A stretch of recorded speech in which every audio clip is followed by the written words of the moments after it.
전기자전거를 사용하게 되면 주로 자전거 전용 도로에서 타게 됩니다. 그런데 우리나라는 80% 이상이 자전거 전용 도로 겸 보행자용 도로이기 때문에 멈추게 되는 일이 많아지게 됩니다.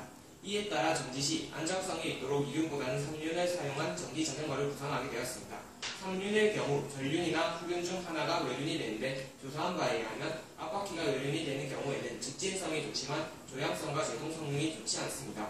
뒤가 외륜이 되면 직진성이 좋지 않지만 조향성이 상대적으로 좋고 브레이크를 걸었을 시 가속이 걸린 차체의 하중을 바퀴 두 개가 지지점이 되어 중심이 쉽게 잡히고 충격이 완화됩니다. 저희가 설계한 전기자전거는 20km/h 정도의 느린 속도로 운행되기 때문에 조향성에 중점을 두고 앞바퀴가 두 개인 전기자전거를 설계하기로 했습니다. 3륜의 경우 전기자전거가 뒤집어지는 것을 방지해야 하기 때문에 각 바퀴에 걸리는 하중을 잘 계산하고 조향시 안정성을 위해 앞바퀴에 서스펜션을 달기로 했습니다. 2륜 자전거는 정지에 있을 때 서있기가 힘들지만 3륜 전기 자전거의 경우에는 지지점이 3개가 되어 정지를 하더라도 혼자 서 있을 수 있게 됩니다. 이러한 장점이 있는 반면에 바퀴가 3개이기 때문에 오는 불안정성이 있습니다. 3륜 자전거의 경우 자전거의 지지점을 삼각형 형태로 생각할 수 있는데 하나가 제대로 적지되지 않으면 이 삼각형이 무게중심을 잡지 못하고 균형이 깨져버리게 되어 뒤집힐 위험이 있습니다. 따라서 무게중심의 위치가 중요하기 때문에 하중의 분배를 3륜 자전거의 경우 각 바퀴의 33%로 결론지었습니다. 그리고 조향 시 발생하는 3륜의 불안정성을 보완해주기 위해 앞바퀴 두 개의 서스펜션을 달기로 했습니다. 각 앞바퀴에 달린 서스펜션은 요면이 불규칙한 곳을 지내거나 조향을 할 때 바퀴의 적지 상태를 유지시켜 차체의 안정성을 더해줍니다. 저희가 선택한 MTB 자전거용 리어 서스펜션입니다. 스프링은 에어스프링과 코일스프링이 있는데 에어스프링은 가볍지만 정지마찰 계수가 높고 비싸다는 단점이 있습니다. 코일스프링의 경우에는 무겁지만 정지마찰 계수가 작고 가격이 저렴하기 때문에 코일스프링을 선택했습니다.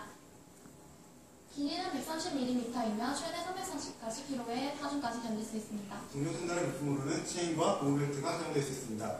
자전거의 녹방지와 동력 전달의 효율 증가를 위해 윤활유를 칠해줘야 하는데 보호벨트는 윤활 시 마찰이 감소하고 미끄러짐이 생겨 전달 효율이 떨어집니다.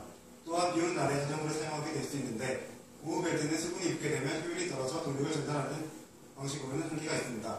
따라서 체인의 경우 윤활유나 수분이 묻어도 효율이 감소하지 않고 95% 이상 높은 효율을 보여 체인을 사용하기로 하였습니다.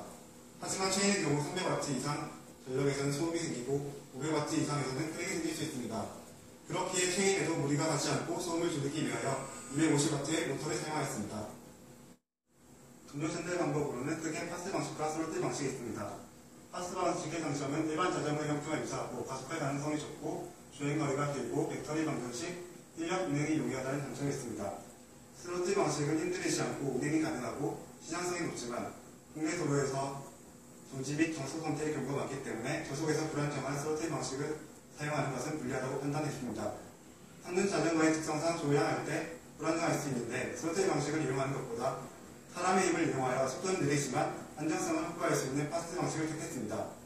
또 차체의 무게가 2륜일 때에 비하여 무겁기 때문에 사람의 힘이 상대적으로 많이 들게 되고 모터를 전륜에 달아 토크를 더해주기로 했습니다. 오르막길과 같이 힘이 더 필요한 경우에는 파워 모드를 설정하면 모터의 출력을 더 높일 수 있게 설계할 예정입니다.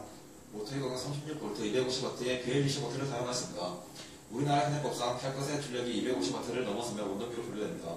우리는 자전거 도로에서 사용 가능하게 설계를 하므로 이를 준수하는 데에서 최대 출력이 250W의 모터를 선정하였습니다. 무등보로 중요한 배터리의 경우 36V 10A 용량의 리튬이온 충전식 배터리를 사용하였습니다. 전기자전거에 사용될 수 있는 배터리로는 납과 리튬이온이 있습니다. 납의 경우 저렴하지만 효율이 떨어져 리튬이온과 같은 출력을 내기 위해선 크기가 커져야 합니다. 이는 전기자전거의 크기와 무게 증가로 재료량의 증가와 연비 감소로 인한 추가 비용을 발생시킵니다. 그리고 납 배터리의 경우 평균 수명 주기가 짧아 이는 납의 잦은 배터리 교체로 인한 추가 비용을 발생시킵니다. 그래서 리튬이온을 배터리로 선정하였습니다. 다음은 변속기입니다. 변속기로 사용되는 기어의 경우 내장 기어와 외장 기어가 있습니다. 이 각각의 특징을 알아보면 외장 기어는 드레일러, 스프라켓이 큰 역할을 하는데 가격이 저렴하고 간혹 기어 세팅이 필요하나 간단한 구조를 본인이 정비하기가 쉽습니다. 하지만 체인 이탈이나 변속 트러블 등이 종종 발생한 단점이 있습니다. 내장 기어는 외장 기어가 가진 특성을 허무안에 설립한 제품입니다. 부드러운 변속이 가능하고 내구성이 좋지만 고장시 본인 정비가 힘들고 외장 기어에 비해 다소 무거우며 비싸고 무동력일 때만 변속이 가능합니다. 하지만 변속 트러블이나 체인 이탈 등이 잘 생기지 않고 외관은 깔끔합니다. 우리가 설계할 전기자전거의 경우 내장 기어를 사용하는데 가스 방식으로 전기를 끊어 손쉽게 변속이 가능하리라 봅니다.